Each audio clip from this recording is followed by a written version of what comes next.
अपने परिवार के पुरुषों से दूर हो चुकी एक महिला को नियंत्रित करना बहुत सरल होता है। यदि उस महिला का पिता होता है तो वो अपनी बेटी की सुरक्षा और देखभाल चाहता है। अपने जीवन से भी अधिक वो बेटी की चिंता करता है। कोई एहसान नहीं, इसे अपना कर्तव्य मानकर करता है। जो पति होता है वो भी अपनी पत्नी की सुरक्षा और देखभाल करना चाहता है। इसके लिए वो अपनी खुशियां छोड़ने को तैयार रहता है, स्वयं को पूरी तरह से बदल लेता है। एक बेटा भी अपनी मां की रक्षा और देखभाल करना चाहता है। जो मां उसे पाल पोस कर बड़ा करती है, उसे हर खुशी देना चाहता है। ये तीनों ही पुरुष एक महिला के जीवन से भावनात्मक रूप से सबसे अधिक जुड़े हुए लोग हैं। उन्हें उस महिला के नुकसान से कुछ भी फायदा नहीं होता, बल्कि उस महिला की भलाई से सब कुछ मिल जाता है। वामपंथ इस बात को अच्छी तरह से समझता है, इसलिए उसने हर महिला के आसपास से इन तीनों पुरुषों को हटाने का कुचक्र रचा और बहुत सीमा तक सफल भी हो गया। सबसे पहले पिता का नंबर आया। अपनी बेटी के लिए एक पिता की चिंता को उसके कंट्रोलिंग बिहेवियर के रूप में परिभाषित किया जाने लगा। पिता के अनुशासन को उसका दमन बताया जाने लगा। एक पिता के रूप में दुनिया के पुरुषों के साथ उसका अनुभव अचानक अप्रासंगिक हो जाता है। अगर वो जानना चाहता है कि उसकी बेटी किससे शादी करती है, तो उसे अत्याचारी कहा जाता है। वो ये जानना इसलिए नहीं चाहता कि वो अपनी बेटी की स्वतंत्रता में बाधा बनना चाहता है, बल्कि इसलिए कि वो अच्छी तरह जानता है कि पुरुष एक महिला का जीवन कैसे बर्बाद कर सकते हैं।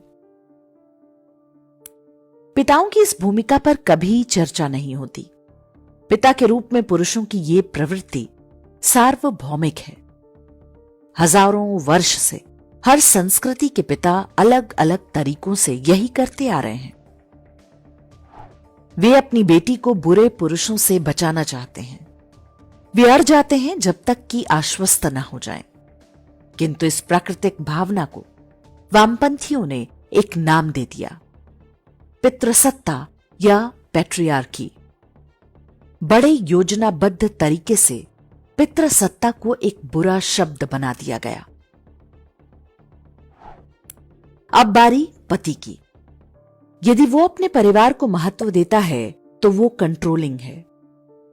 यदि वो तुम्हारे मातृत्व को महत्व देता है तो वो तुम्हें केवल एक गर्भ मानता है जो उसके बच्चे पैदा करेगा।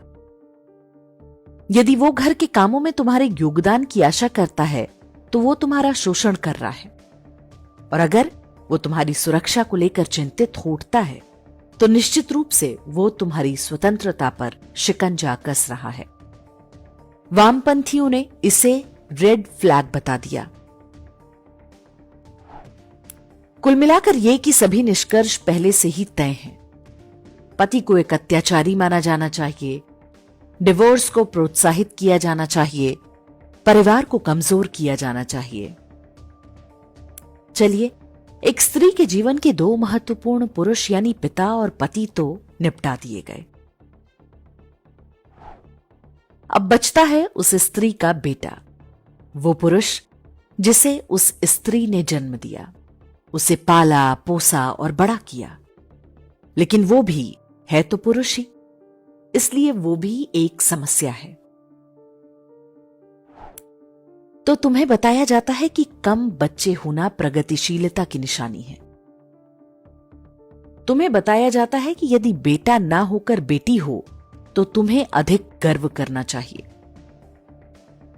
अगर बेटा हो भी जाए तो यह भविष्य में एक तानाशाह बन सकता है।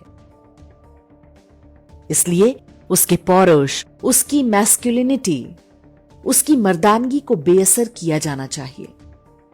इन गुणों के लिए उसे कोसा जाना चाहिए। ऐसा करना उसको सुधारना है। ऐसा करोगी तो तुम समाज को बेहतर बनाओगी। बेटे को उस तरह का पुरुष नहीं बनना चाहिए जो रक्षा करता हो। वो गुड बॉय हो, बस इतना काफी है।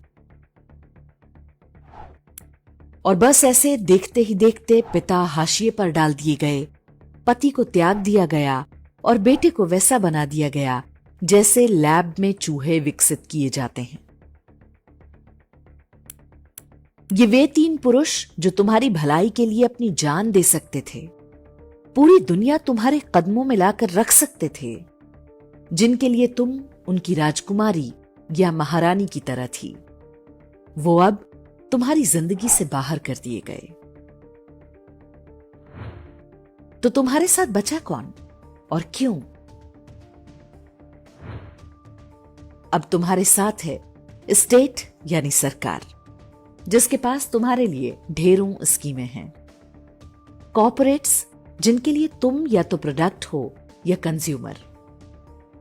ढेर सारे एनजीओ भी तुम्हारे साथ खड़े हैं, जिनके लिए तुम एक सक्सेस स्टोरी हो।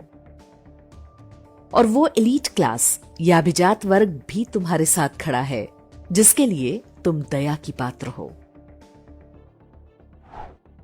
ये सारे वही हैं जिनका तुम्हारे जीवन से कोई भावनात्मक जुड़ाव नहीं है, लेकिन तुम्हारे जीवन पर अब उनका नियंत्रण है, 100% नियंत्रण। आजादी पाने के चक्कर में तुम एक ऐसी गुलाम बन चुकी हो जो अब अपनी लड़ाई लड़ने के काबिल भी नहीं बची। प्रेम मानव जीवन की एक बड़ी सच्चाई है, जिसे कोई भी बताना नहीं चाहता। प्रेम के बिना कोई वास्तविक सुरक्षा नहीं है। भावनात्मक जुड़ाव के बिना किसी को किसी की कोई सच्ची चिंता नहीं है। और जो स्त्री अपने सबसे प्रिय लोगों से अलग थलग पड़ जाती है, उसे नियंत्रित करना कहीं अधिक आसान हो जाता है। और ऐसी महिलाओं को सिखाया जाता है कि वे फ्री और पावरफुल हो चुकी हैं। ये मुक्ति नहीं, ये परित्याग है, जिसे नारीवाद का नाम देकर पिंक पर्पल रंगों में सजाकर बेचा जा रहा है। क्या आप इस जाल को देख पा रही हैं?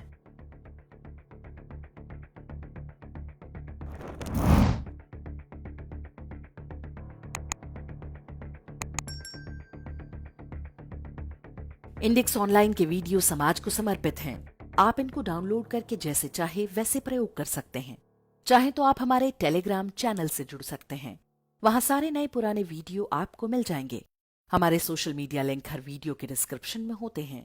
हमारा एकमात्र उद्देश्य हिंदू समाज को जागृत और एकजुट करना है। इसमें सहभागी बने। धन्यवाद।